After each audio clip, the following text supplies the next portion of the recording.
Hi, my name is Connor Shore, and today I will be talking to you about Nestle, specifically their practice of removing large quantities from local water supplies to be bottled and sold and the impact this action has. In my original script, I was going to talk about my own potential bias, having lived on a well and how that could affect the way I view Nestle, and was going to have a throwaway joke where I would compare Nestle to Satan. Unfortunately, having done more research, that seems like less of a joke and more of a reality. To put this into perspective, the CEO of Nestle, one Peter Brabeck-Letmathe, was quoted as, "The opinion of having access to water as a right is an extreme opinion," as if it was an opinion outside the norm. I'm not going to dispute this. I don't feel I have to.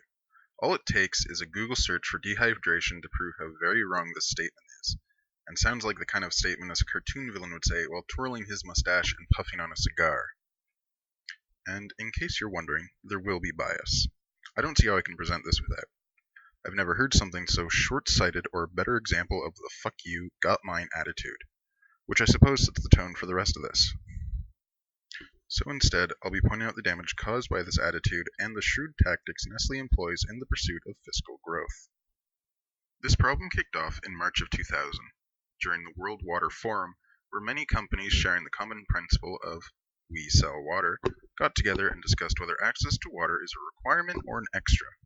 Unsurprisingly, these companies decided in a way that only they benefited from: water should be an extra. Now, I would like to highlight something. Peter made in the year 2006 about 13 million Canadian.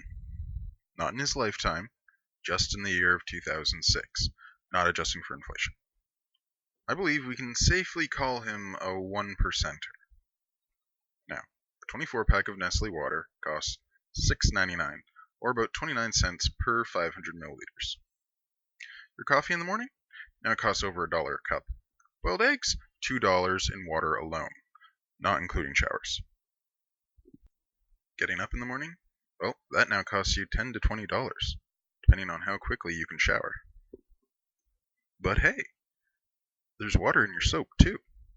So suddenly that 20 is now 30 to 40. Now, would some people be able to survive on this? Sure.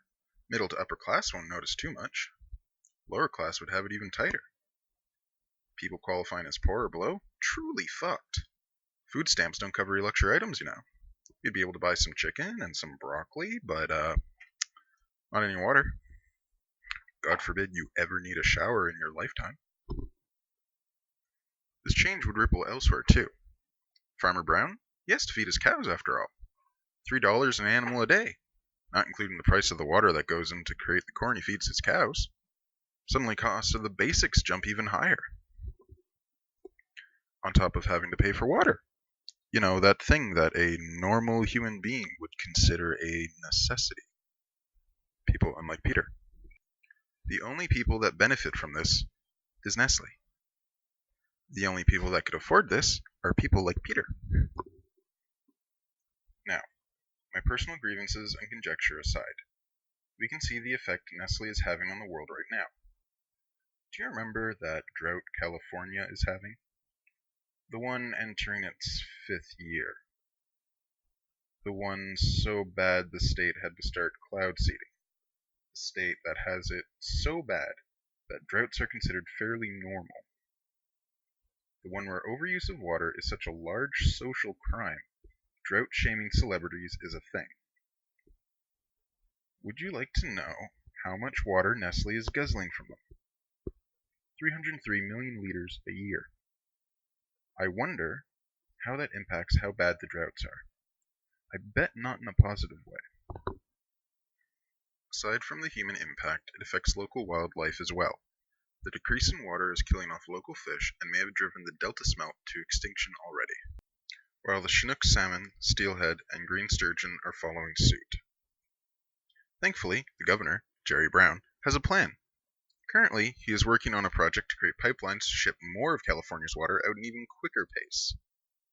The environmental equivalent to swinging on a hanging man's legs, to quicken their departure. No, I do not intend to illustrate this. Nestle's morality takes another hit in their treatment of communities that do not want to play ball. Freiburg, a small town in Maine, was approached in 2005 by Nestle with the intent to set up the infrastructure to start extracting water. However, The municipality received a backlash from the public and decided not to go ahead with the deal. Nestle did not like this turn of events, and in response appealed the decision, not once either, 5 times, until finally in March of 2010 the court ruled in Nestle's favor, allowing them to start pumping. On the screen is a page from Freiburg's consensus. You'll notice nearly all of Freiburg's residents were in favor of protecting their water supply. Essentially, the courts ruled that an outside company trumps the wants and needs of those that actually live there, and presumably will continue to do so once Nestle has run them dry.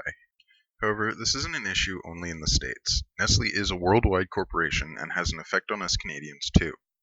The city of Wellington was recently trying to secure a new well. With the city expanding, there was a need to ensure they would have water. Nestle also wanted to secure a new well, for future business growth and as a backup. This isn't quite the same as Freiburg's situation, however. There was a bidding system in place. Strangely, Nestle was able to outbid the little city of Wellington. An interesting thing to note is that the amount of water being taken on the cheap by bottling companies has become an issue with Canadians as of late.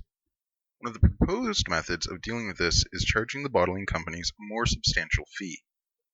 The interesting thing to note is Nestle is in favor of this idea, which on the surface seems like they're being decent for once. However, remember that 70% market share? That last 30% isn't massive conglomerates. This is conjecture. I haven't asked Nestle if they have plans for world domination, and I doubt they would tell me if they did.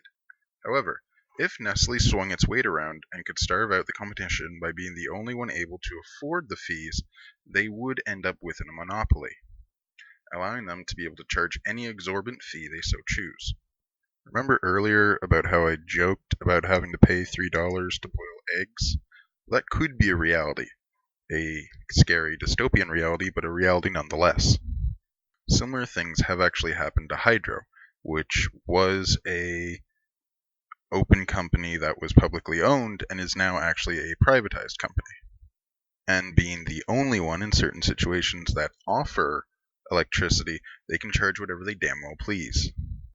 Like the whole on-off hour thing, which really just means we're all doing laundry at 6 o'clock instead of whenever we wanted to before. It's a minor inconvenience, but who are you going to go to? The same thing happens with cable companies. Being stuck with Cogeco or Rogers, even if they charge you exorbitant fees, but being stuck with them nonetheless.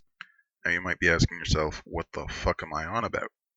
Well, going from there, what about when you're stuck with either Nestle or Canadian Springs? You might not have a choice and will be paying whatever unreasonable sum they want, regardless of whether you want to or not. However, this will be far worse because your life depends on it. You can go without cable, but you cannot go without water, contrary to what Peter wants you to believe.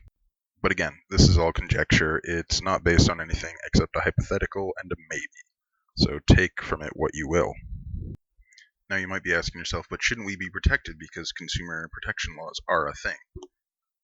Not so much in the States. Remember that World Water Forum they held?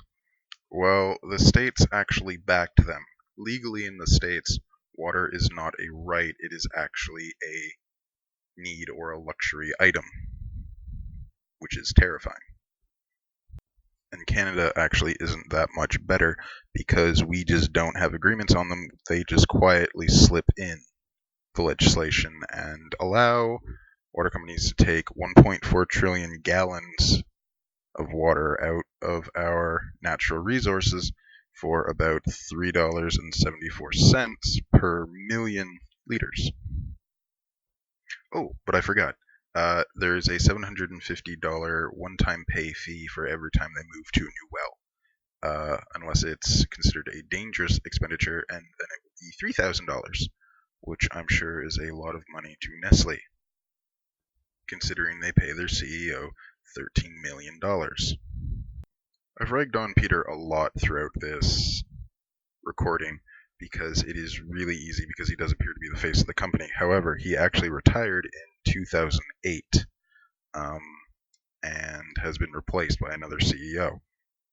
That being said, it does not appear to just be Peter's influence making these decisions because they've continued to do such all the way up until 2016. The Wellington thing only happened back this August of 2016. That being said, I can understand why the profit margins are so attractive, because you can extract a million liters of water for $3.74, whatever the manufacturing costs for that bottles of water are, and then sell a 24 pack for $6.99. The profit margins are insane. To be exact, they are 0.00187 cents per 500 liters that you're buying it, and then you're selling it for about 0.24 cents per 500 milliliters, which admittedly isn't that much, but when you are pumping hundreds of millions of liters from everywhere, basically, the profit adds up. And now we're back to, do I actually have a point, and will I eventually get to it? Well, strangely enough, I do intend to in the next few minutes. Nestle's business practices are absolutely disgusting. There's really no other word for it. However, they're really easy to sabotage. And no, I don't mean sabotage. I mean in like normal everyday life sabotage. You don't really need bottles of water. And again, this is someone who lived on a well. If people just stopped buying bottles of water and instead used a reusable water bottle and just filled up from the taps, because let's be serious, most people have access to them. It's laziness that you use bottles of water unless you live out in the sticks and are on a well with a whole bunch of sulfur and limestone in it.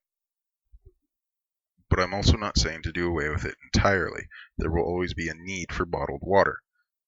Because certain places don't have access to clean drinking water. We're a first world country, we're kind of lucky that way. That being said, so many buildings now are having fill-up stations in them, water fountains, taps, so on, that are publicly accessible, that there's really not an excuse anymore not to use one. Unless, of course, we go back to that time-old problem of you just can't be asked to do it. And even if it's just not wanting to support Nestle, there's a whole bunch of other reasons to do it. Because let's be serious, these things don't actually rot that quickly. They're not biodegradable by default. Unless it is a specially made water bottle, they take about 450 years to degrade. Some, however, can take up to 1,000. You will be dead, and your great grandchildren will still have them rotting around somewhere. This isn't meant to be morbid, but you do need to realize that there are other people who will have to inhabit this planet after you, assuming you survive that long. Unless, of course, you ask Nestle. This is a quote from their page in case you're curious. You can go to their website, nestle-waters.ca, and go to the issues and answers page. And question: buried plastic water bottles can take up to 1,000 years to degrade. Their answer is thus, and I quote, This is incorrect urban mythology commonly found on the internet. No other arguments given. And to top it all off, question: water is a human right. Answer: we agree that water is a human right, but the fact is that it is also a commodity. So +1 plus -1 equals 0, and you are back to nothing. It is either utility, which is a necessity, which you require, which is expected to be given to you, or it is a commodity, which is subject to market inflations and business practices and so on and so forth. You can't be both, which I guess sums up the problem quite nicely. Earlier in the recording, I did mention that I was going to put a throwaway joke about comparing Nestle to Satan. I suppose if I'm to continue that analogy, Nestle would have horns and Peter would have a red patch on his arm.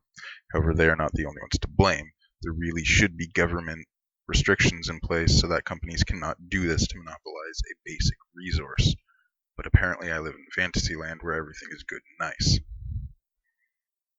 Oh, and be on the lookout for the hip new product, Fresh Spring Air, bottled wherever we can and sold for an upsell of about $30. By the way, it's not a right, it's a luxury oxygen. So yeah, thanks for listening.